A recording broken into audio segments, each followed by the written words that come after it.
It's finally here. You can now make class bookings inside of HighLevel. In this video, I want to cover the head to toe, everything you need to know when it comes to the class booking function there. I'm talking about people that are trying to book classes out, lessons, group meetings, all that and more is included in this video. Let's dive into it. Now we're actually getting into, a little bit more unique and nuanced here. So this is typically if it's sort of like a one-to-many situation. I'm not intending it to be a one-on-one call or even a two of my team members and one of their team member call. This is intended to be, I might have 10 people allowed to come into the class. And this also starts to interact with some of the other, variables that are inside of the calendar system here. And so you've got your name, which I might call this as like a training call. And we're going to go with learn to dance with Matt. Who's attending this? This is Matt or the help desk team there. And we're going to go with dance with Matt. Duration. And now we have seats per class. So this is how many people can book in the same slots here. So this is a group booking calendar or a class booking calendar. And so you can allow people to book, you can have more people attend. And so this is the limitation of the class there. So I might say like, I'm allowed to have 20 per class. We got our simple availability. We have our meeting location now that actually shows in the simple booking form. And then we have our advanced settings as well. We'll cover which one of those are unique to the class booking style. But the meeting location, it says here, is like, these are going to be links in there.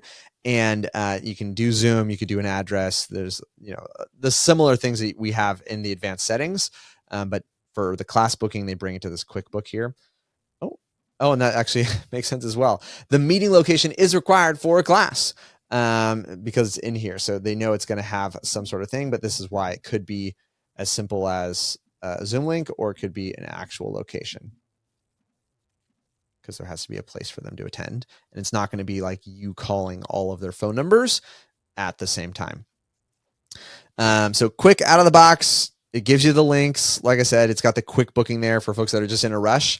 But for this training or our group calendar here, there are some things inside of the advanced settings that you're going to want to pay attention to. So I'm going to call this class booking just to keep it easy for us to organize.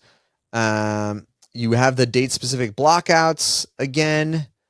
You have the seat per class that's now part of some of these other like buffer settings area there. You can set it as a recurring meeting. So this could be, it's repeating daily, weekly, monthly, or a custom schedule there. And then what you can do is if slots are unavailable, you can decide to allow them to book in the next available slot, or to basically skip the booking. Don't allow them to book. So you can have a setting here because we're recognizing it's a recurring meeting. So it could be a recurring daily. I could have a class every single day and it's repeating daily, and you can set how many times you want it to repeat. I want to repeat 365.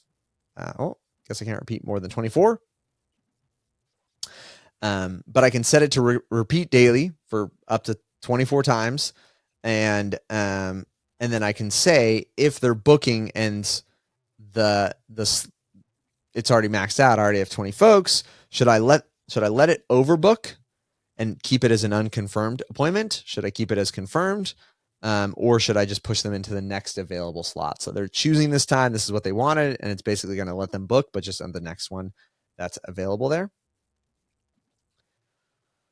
For the forms and payment, this is similar to everything that we configured before, although, more commonly you'll see the payment options for kind of classes there, and our notifications process there. All of these settings are the same. And this is a unique setting to the class here, is you can show how many seats per slot. So it'll tell them how many folks are attending the class, basically. Or you can hide this. So if you want to, they can see, hey, there's 4 seats left, or they don't see that at all, and they just book into it. So by default there, it will show them what's available depending on the slot. So they can kind of see like, okay, there's 10 people already attending this class and there's only 2 people attending this class. I hope this was helpful for you when it comes to understanding calendars. If you don't mind, smash that like button. It means a ton to the channel. But if you want, this is part of a larger segment I did, a complete deep dive into all things calendars. So if you're in that zone, ready and willing to learn everything that HighLevel has going on, I'm going to actually let you have that video right over here.